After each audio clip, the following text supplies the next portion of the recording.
According to the AARP, criminals steal more than $28 billion from senior citizens.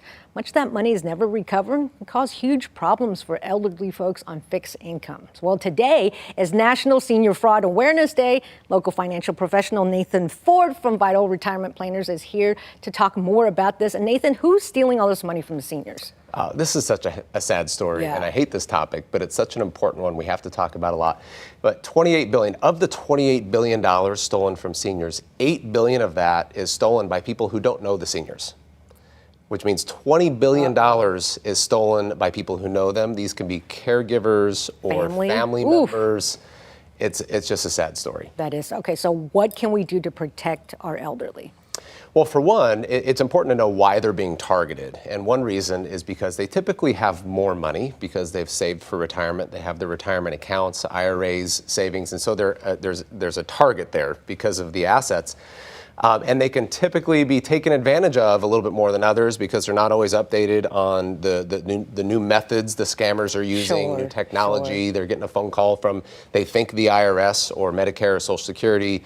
It's important to know that those agencies will not call you. So information like that can be really helpful. And then you throw in IA and, that just kind of complicates everything. And I did hear that artificial intelligence is becoming so advanced that now some systems only need 3 seconds of your voice. And they can steal that from your social media. That's so scary, right? So it may be a good idea to have code words for kids, grandkids, for people who know you, so you can be sure that you're talking to who you think you're talking to. Yeah, because I've heard of the scam where someone calls a grandparent, oh, I'm in jail, help me, oh, I've had an accident, and it sounds like their loved one, but it turns out obviously not. So can you talk about some of the common scams? Yes. Well, the impersonating is probably the most common. So you're talking about people who are impersonating a government agency like the IRS, Social Security, Medicare, or they may be trying to impersonate a family member. The other is fake antivirus programs that you're going to upload onto your computer. That can take data from your computer. So it's very important to have somebody that you trust kind of look over what you're doing.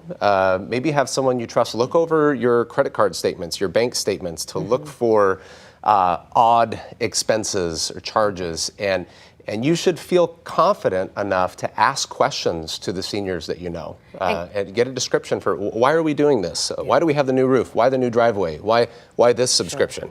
Nathan, we're out of time, but if you can quickly tell us some of the signs, because seniors don't report a lot of these. So how can you watch out for them? I would say uncharacteristic transactions at banks, uncharacteristic like changes. Large sums of money? Yes, money orders, large sums of money that don't seem consistent with the lifestyle of the individual. That's one.